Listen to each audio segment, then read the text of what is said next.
When discussion turns to the most beautiful sets ever issued, the 1957 Topps baseball cards always feature heavily into conversation.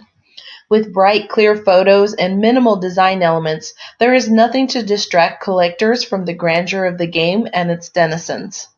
And whether or not you love the 1957s or think they're overrated, in which case you're wrong, there is no denying their continued appeal and strength in the old card market. What follows is a rundown of the 12 most valuable 1957 Topps baseball cards, as culled from PSA 7 copies from the PSA Sports Market Report Price Guide. 1957 Topps Mickey Mantle, number 95. Against a dark Yankee Stadium background, Mantle stands out like a ghost in a spotlight as he follows through on his left-handed swing in his Yanks pinstripes here on this 1957 Topps card.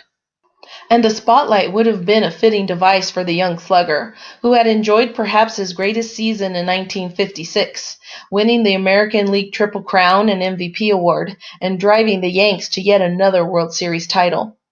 Just like about every other Mantle card issued in the 1950s, this one paces the set, with a $1,250 price tag in PSA 7 condition.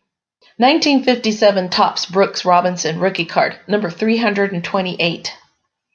What do you get when you combine one of the greatest players ever at his position, an all-time classic card design, and a rookie card in a scarce high-number series? Why, you get the 1957 Topps Brooks rookie card, of course. And you also get one of the most valuable cards in the whole set, a status this card has held for decades. These days, the rookie card of the Hall of Famer and Baltimore Orioles legend generally fetches $800 or more in graded near-mint condition. 1957 Topps Frank Robinson rookie card, number 35. This card may be even better looking than the B. Robbie above, or that could just be my Cincinnati Reds bias showing through. Whatever the case, there is no denying that Frank Robinson was one of the most dominant hitters of his time and probably in the top 10 or better of plate men of all time. He was also the focal point of one of the worst/best trades in history when the Reds sent him to the Orioles before the 1966 season because he was an old 30. A Triple Crown, MVP, and World Series MVP later, and it was clear that F. Robbie was headed to Cooperstown. His rookie card sells today for around $600 in PSA 7. 1957 Topps Ted Williams, number 1. Speaking of old dudes who could still rake, Ted Williams was 39 in August of 1957. It was amazing that he could still tie his shoes at such an advanced age, right? All the splendid Splinter did that summer was hit .388 with 38 home runs for the Boston Red Sox. That was good enough for his 5th batting title. And he'd win another in 1958. It's all part of the glory of Ted ballgame, and part of the reason his striking 1957 Topps card, the first in the set, sells for $500 or more in PSA 7. 1957 Topps Yankees power hitters, Mickey Mantle and Yogi Berra, number 407. From the number 1 card in the 1957 Topps set, we now jump to the very end of the run. Mickey Mantle and teammate Yankee catcher Yogi Berra were a threat to go deep every time they stepped to the plate, and they seemingly had the American League MVP award on lockdown during the 1950s, with Berra nabbing 3, 1951, 1954, 1955, and Mantle taking the 1956 and 1957 hardware. Appearing here at the very end of a tough high-number run, the pinstripe pair form the basis of another $500 card in PSA 7. 1957 Topps Sandy Koufax, number 302. Koufax was still several years from breaking out when this smiling shot of the young Southpaws greeted collectors in the summer of 1957. By the time he became a legend for the Los Angeles Dodgers, this classic must have twinged some painful memories for the faithful back home, owing to its Brooklyn team designation. Today, this early career card beauty pushes $500 in PSA 7. 1957 Topps Willie Mays, number 10. Willie Mays, on the other hand, was a bona fide superstar as 1957 dawned. He already had a National League Rookie of the Year award in 1951, a National League MVP award in 1954, and a 50 home run season in 1955 under his belt, and Topps rewarded him with the coveted number 10 slot in their 1957 set. I'm not kidding. The zero cards were a big thing, especially in early sets.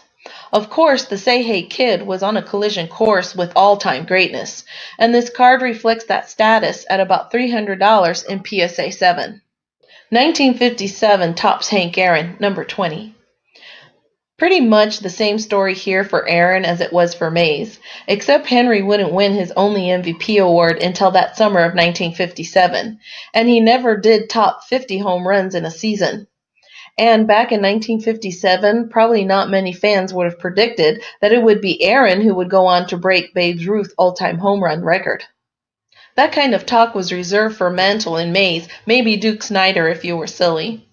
Anyway, Aaron may have been the best of the lot when all was said and done, and this card reflects that status at about $350 in PSA 7. 1957 Topps Don Drysdale, rookie card, number 18. Drysdale was just 20 years old, headed into the 1957 season, and fresh off a 25-game Major League debut in 1956 that saw him go 5-5 with a 2.64 ERA. A jump to 17-9 in 1957 set up Drysdale as one of the first stars for the Los Angeles Dodgers when they moved west in 1958. Though it took him a few years to really settle in as a superstar, Big D eventually won enough games to garner enough of the spotlight to put together a Hall of Fame career. His smiling rookie card here in the 1957 Topps set is a $300 or so item in PSA 7. 1957 Topps Roberto Clemente, number 76. Like others on this list, Clemente was still a few years away from superstardom when his smiling 1957 Topps card first found its way into collectors' hands. Still, he was already a regular for the Pittsburgh Pirates at just 22 years of age, and the future looked bright for Bob, as Topps insisted on calling him in those days. The decades have been kind to the Bucks legend, and Clemente has never been more popular than he is today, making his 1957 card a $275 plus buy in graded near mint condition. 1957 Topps Dodger Sluggers, number 400. How many Dodger Sluggers did it take to match the Yankees' duel of Mickey Mantle and Yogi Berra? 4 apparently, at least according to card number 400 in the 1957 Topps set. Even if that seems like overkill, it makes for a great card, as Carl Furillo, Gil Hodges, Roy Campanella, and Duke Snider do the old kneel with a bat trick on the horizontal issue. It's a star-packed card with plenty of Cooperstown power, and it clocks in at around $200 in PSA 7 condition. 1957 Topps Yogi Berra, number 2. Mickey Mantle topped this list with his own single card. Mickey Mantle and Yogi Berra made the cut with their duo card. So it stands to reason that probably the greatest catcher of the 1950s makes this list on his own merits, or the merits of a solo card too, right? Right. And Berra powers in here in the last slot on the strength of sales, around $150 in PSA 7 copies. Like our video? Then like our videos and subscribe to our channel. waxpackgods.com